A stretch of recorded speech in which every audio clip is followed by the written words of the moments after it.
Hey everyone, so while I work on the next video for the Before You Invest series, I wanted to take a quick look at all the ASX stocks that have reduced, deferred or cancelled their dividend payments this year. 2020 has been quite a dumpster year for a lot of company earnings, and there's been a lot of high profile dividend cuts and cancellations by very well known stocks. So this is the full list of companies that have publicly announced their dividend intentions within the ASX 100 as of September 2020. Let's jump right in.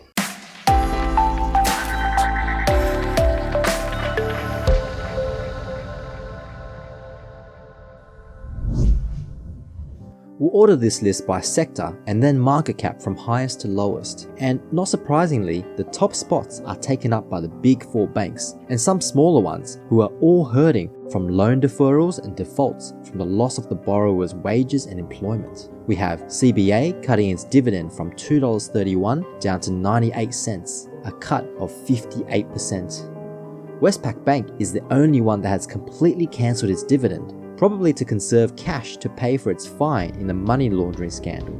NAB has cut its dividend from 83 cents down to 30 cents, a cut of 64%. And ANZ cutting from 80 cents down to 25 cents, a cut of 69%. Investment bank Macquarie Bank was also not immune to the effects and have also cut from $3.60 down to $1.80, a cut of 50%. Suncorp Bank has deferred its dividend but are still yet to announce their intentions for their payout coming up soon, and is also highly likely to cut. Next up is the toll road operator Transurban Group, who have suffered from the transition of people working from home and not driving. And if they are driving, there were so little cars on the roads that using the toll had little to no benefit for reducing driving time. TCL have cut dividends from 30 cents down to 16 cents, a cut of 46%. Another sector that has been hurting recently are the insurance companies, which in the Australian market also had to deal with the Australian bushfires. We have QBE, which has cut dividends from 25 cents down to just 4 cents a share, a massive cut of 84%. IAG, though, has completely cancelled its dividend for the first time in 20 years. The most affected sector during all of this is in travel, with pretty much every single stock in this sector completely cancelling its dividends. Starting from Sydney Airport, cancelled. Auckland International Airport, cancelled. Qantas, originally going to be just deferred, but then got cancelled, understandably. Also, these stocks aren't in the top 100, but it's still worthy to pay attention to these so we have an understanding of the magnitude of the issue. We have Flight Centre, cancelled. Webjet, also cancelled.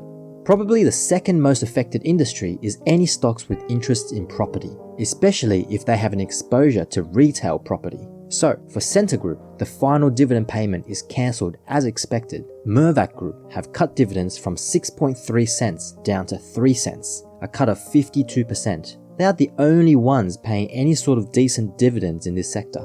Lendlease has cut dividends from 30 cents all the way down to 3.3 cents, a huge cut of almost 90%. That's pretty much as close to cancelling as you can get. Crown Resorts has also cancelled the dividends as expected. Vicinity Centres have cancelled their dividends as expected as well. Next up, let's have a look at the beverages stock. Coca-Cola Amatil hasn't been able to sell high profit margin drinks to pubs and restaurants, and so as a result have reduced the dividend payout as well, down from 25 cents to only 9 cents per share, a cut of 64%. Treasury Wine Estates, on the other hand, is caught up in a political war more than anything else and have also reduced dividends from 20 cents down to just 8 cents, a cut of 60%. Finally, the last couple of stocks don't fit in any category, so let's just finish up with them. Tabcorp, which has seen a huge reduction in punters simply because people don't have the spare money to spend, has cancelled its dividend payouts. Seek Limited has also seen a big reduction in job listings and as a result lost a good chunk of its listing revenue. They have also cancelled their dividend payouts.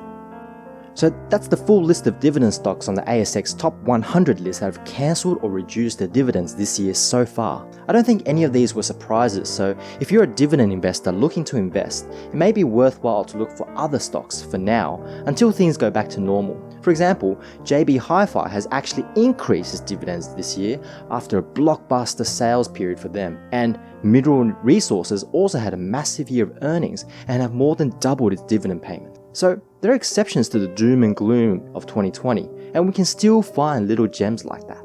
Thanks for watching guys, and I'll see you in the next video.